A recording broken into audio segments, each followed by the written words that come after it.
Assalamualaikum warahmatullahi wabarakatuh. Sampurasun. Wanohkeun simkuring Nuraida ti Prodi Pendidikan Bahasa jeung Sastra Daerah STKIP Muhammadiyah Kuningan. Di dieu simkuring baris mintonkeun monolog anu judulna Anak King.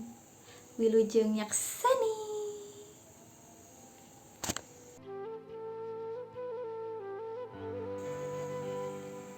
Anak King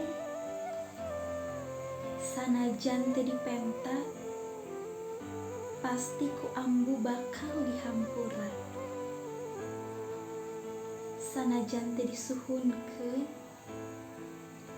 ku ambu pasti dibikeun. Anak King ambu bade papatah bisi hideuk milaku salah. Ambu bade pepeling sangkan hidup tetep eling.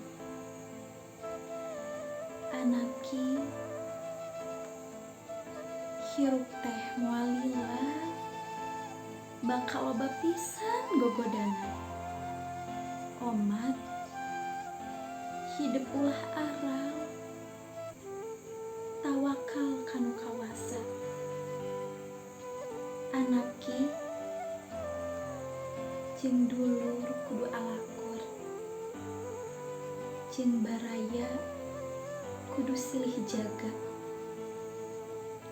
jeung batur kudu silih tulungan, jeung tatangga kudu silih belaan.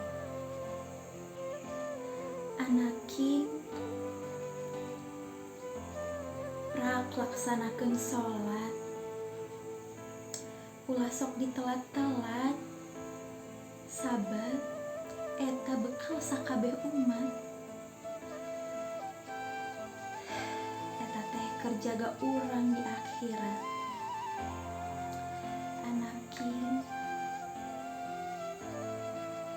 lobakeun migawe hade ulah sok diengke-engke, komo bari talangke bisi ke kaburu jadi bangke. Anak King